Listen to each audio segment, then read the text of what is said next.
Hello बच्चों, welcome to my YouTube channel exam Gurukul academy.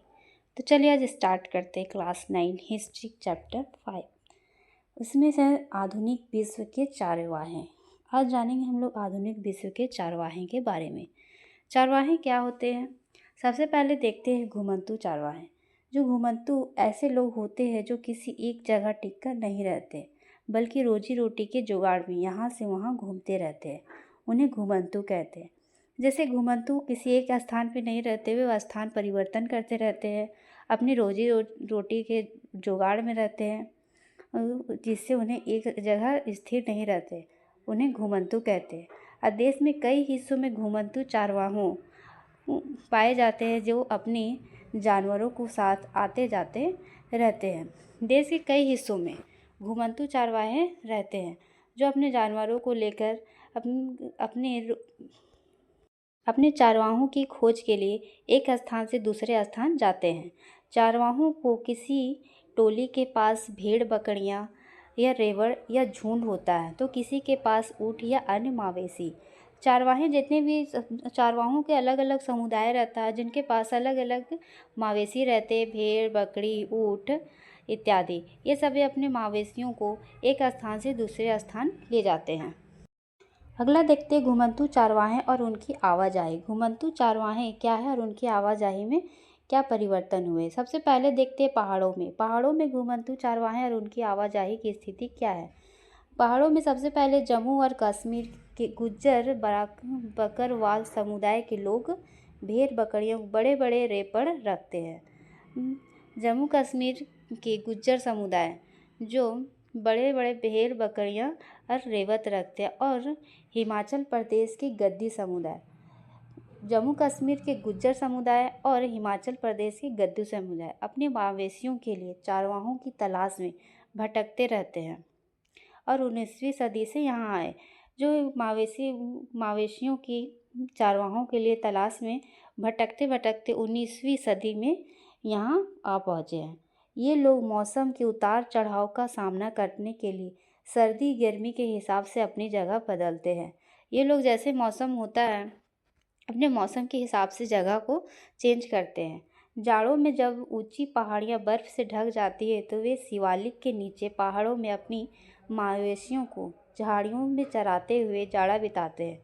जब जाड़े के टाइम में पहाड़ों पे बर्फ़ जम जाता है, तो वहाँ पे शिवालिक के नीचे की पहाड़ी में अपने मवेशियों को झाड़ियों को चराते हुए जाड़ा बिताते हैं। और अप्रैल आते आते उत्तर की तरफ आते हैं और पूरी गर्मी लाहौल और स्पीति में बिता देते हैं। जैसे जाड़ा ख़त्म होता है और गर्मी आती है, तो गर्मी आते आते उन लोग लाहौल और स्पीति में बिताते हैं, जिससे वे मौसम के हिसाब से अपने जगह को परिवर्तन करते हैं। अब देखते हैं पठारों, मैदानों और रेगिस्तान। यहाँ पे चारवाहों की स्थिति क्या है। चारवाहे केवल पहाड़ों में ही नहीं रहते, बल्कि वे पठारों और मैदान रेगिस्तान में भी बहुत बड़ी संख्या में मौजूद है। ये चारवाहे सिर्फ एक जगह नहीं रहते, वहाँ पे पठारों, मैदानों और रेगिस्तान में भी इसकी संख्या बहुत है। इसमें धांगर एक समुदाय है जो महाराष्ट्र का जाना माना चारवाहा समूह है। जो 20वीं सदी की शुरुआत में इस समुदाय की आबादी 4,67,000 थी। जो धांगर है, यह बहु समुदाय है जिसकी आबादी 20वीं सदी में 4,67,000 थी। और कुछ लोग कंबल और चादरें भी बनाते हैं। और उसमें से समुदाय लोग कुछ चारवाहा की ज़िंदगी बिताते हैं, और कुछ लोग अपने हाथों से चादर बुनते हैं और कंबल बनाते हैं, जिससे वे अपने जीवन बिताते हैं। कर्नाटक और आंध्र प्रदेश में भी सूखे मध्य पठार घास और पठारों से अटे पेड़ से उनकी मवेशियाँ, भेड़ बकरी और गाड़ियाँ कहीं बमेरा रहता है। यहाँ गोला समुदाय के लोग गाय भैंस पालते थे, जबकि कुरमा समुदाय भेड़ बकरियाँ तथा हाथ से बुने कपड़े बेचते थे। और राजस्थान के रेगिस्तान में रायका समुदाय रहता है। राजस्थान के रेगिस्तान में कौन सा समुदाय रहता है? रायका समुदाय। और इस स्थान में बारिश के कोई भरोसा नहीं रहता है। राजस्थान में अधिक बारिश नहीं होती, जिससे वे अपने नए चारवाहों की तलाश में दूसरे इलाकों की तरफ निकल जाते हैं। राजस्थान के समुदाय रायका समुदाय जो है वो अपने चारवाह की तलाश में दूसरे इलाकों में निकल जाते हैं। औपनिवेशिक शासन और चारवाहों की ज़िंदगी। जब औपनिवेशिक शासन हुआ तो उसमें चारवाहों का जीवन क्या हुआ, उनके जीवन में क्या असर हुए। औपनिवेशिक शासन के दौरान चरवाहों की ज़िंदगी में गहरे बदलाव आए। उनके चारागाह सीमित रह गया और इधर उधर आने जाने पर भी पाबंदी लगने लगी। जब औपनिवेशिक शासन आया तो चारवाहों की ज़िंदगी को गहरा असर पड़ा। चारवाहों को सीमित करके रहना पड़ा, इधर उधर जाने पर भी पाबंदी लगा दी गई। उनमें से पहली बात है, अंग्रेज सरकार चारवाहों की खेती में ज़मीन में तब्दील कर दी। जो अंग्रेजी सरकार थी चारागाहों की खेती को तब्दील कर दिया और देश के विभिन्न भागों में प्रति भूमि विकास के नियम बनाया और इन कायदे कानूनों के जरिए सरकार गैर खेतीहर ज़मीन को अपनी कब्जे में ले लिया और इस तरह से खेती में के फैलाव से कम चारागाह सीमित रह गया और देश के जो विभिन्न भागों में प्रति भूमि रहती थी उसके विकास के लिए एक नियम बनाए थे और इस नियम के जरिए सरकार ने इन ज़मीनों को गैर खेतीहर ज़मीन बना दिया और उस पर कब्जा कर लिया और जिससे खेती के फैलाव से चारागाह सीमित हो गए। और दूसरी बात यह है कि 19वीं सदी के मध्य तक आते आते देश में विभिन्न प्रांतों में वन अधिनियम भी पारित किए गए। जब 19वीं सदी का मध्य हुआ तो उसमें आते आते देश के विभिन्न प्रांतों में वन अधिनियम पारित किए गए, जिसमें से कई जंगलों को आरक्षित घोषित कर दिया गया, जिसमें से थे देवदार, साल जैसी कीमती लकड़ी पैदा होने वाली जंगलों को उसको आरक्षित कर दिया गया। इन जंगलों में चारवाहों को घुसने पर पाबंदी लगा दी गई और यहाँ पे जहाँ चारवाह होती थी वहाँ घुसने के लिए चारवाहों को पाबंदी लगा दी गई, इसे रोका गया। और तीसरी बात यह है कि अंग्रेज अफसर घुमंतू किस्म के लोगों पर शक की नज़र से देखते थे तथा घुमंतू चारवाहों को अपराध मानते थे, जिसके तहत 1971 में औपनिवेशिक सरकार ने अपराधी जनजाति अधिनियम पारित किया। इस कानून के तहत बहुत सारे समुदाय को अपनी अपराधियों की सूची में रखा और उनकी बिना परमिट आवाजाही पर भी रोक लगा दी। जब इसमें 1871 ईस्वी में औपनिवेशिक सरकार ने अपराधी जनजाति के लिए एक अधिनियम पारित कर दिया था। इस अधिनियम में बहुत सारे लोगों समुदायों को अपराध की सूची में रखा और उन्हें बिना परमिशन के आवाजाही पर भी रोक लगा दी थी। चौथी बात यह है कि अपनी आमदनी बढ़ाने के लिए अंग्रेज ने लगान वसूलने का हर संभव रास्ता अपनाया। उन्हें जमीन, नमक, खरीद फरोख्त की चीज़ों और यहाँ तक कि मवेशी पर भी टैक्स वसूलने लगी। जो अंग्रेजी सरकार ने वह अपनी आमदनी को बढ़ाने के लिए हर संभव प्रयास करने लगा। वह सभी चीज़ों में टैक्स वसूलने लगा, मवेशी तक कोई भी नहीं छोड़ता था टैक्स करने के लिए। इन बदलावों ने चारवाहों को ज़िंदगी को किस तरह से प्रभावित किया। जो ये कानून बनाए गए थे इसमें अलग अलग बदलाव हुए जिससे चारवाहों की ज़िंदगी में बहुत ही प्रभावित हुआ। इससे इन बदलावों में चारवाहों की प्रतिक्रिया कई रूपों से सामने आई। जैसे ही ज़्यादा से ज़्यादा चारवाहों की सरकारी कब्जे में लेकर उन्हें खेतों से बदला जाने लगा तो वैसे ही चारवाहों के लिए उपलब्ध इलाका कम होने लगा। इससे चारवाहों को चरने वाले जानवरों की तबदल बढ़ने लगी। जैसे कि उन लोगों ने चारवाहों को जितनी भी सरकारी ज़मीनें थी उस पर उन्होंने लोग कब्जा कर लिया और वहाँ के चारवाहों को चरने के लिए घुसने के लिए पाबंदी लगा दी, जिससे उनका चारागाह सीमित रह गया और जिससे जानवरों का तब्दील बढ़ने लगी।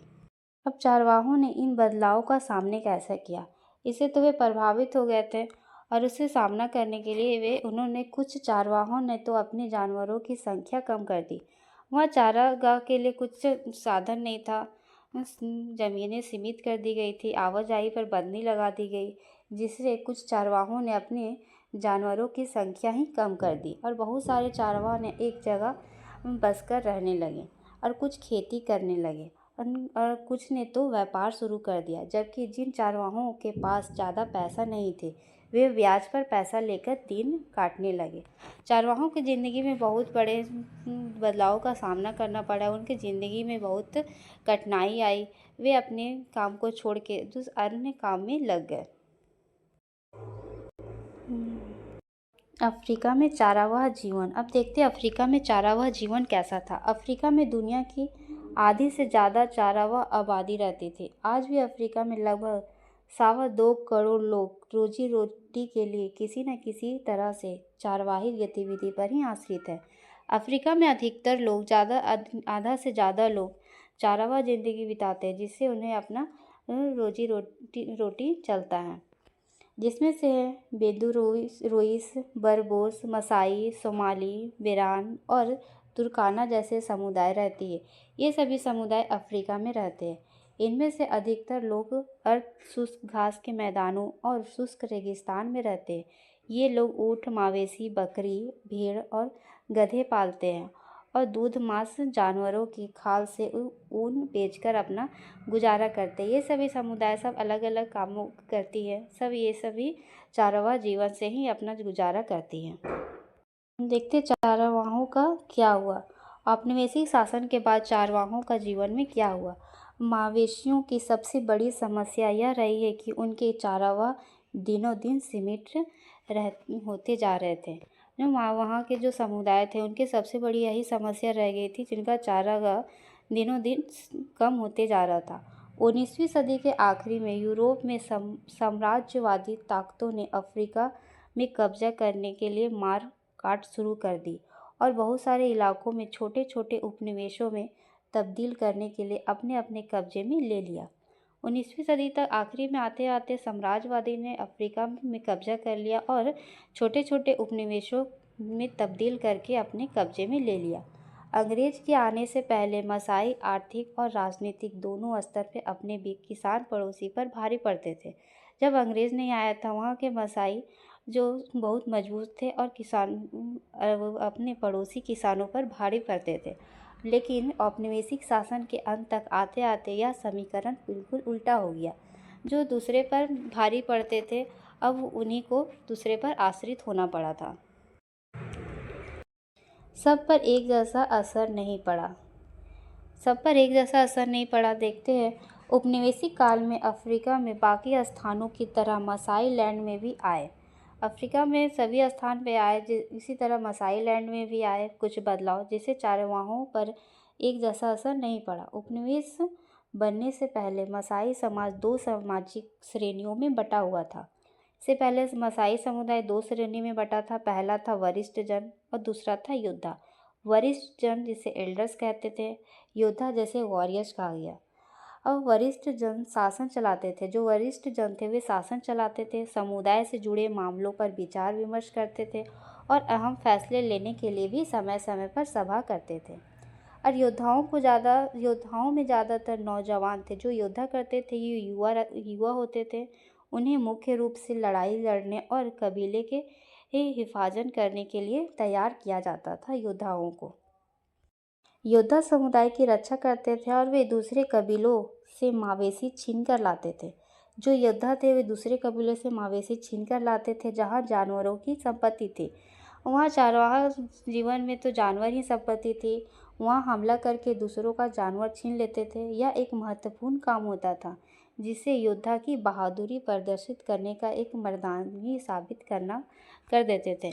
जो योद्धा थे वे अगले समुदाय से, दूसरे समुदाय से जानवर को छीन कर लाते थे। यही काम उन लोगों के लिए बहुत महत्वपूर्ण माना जाता था, जिससे उनकी बहादुरी प्रदर्शित होती थी।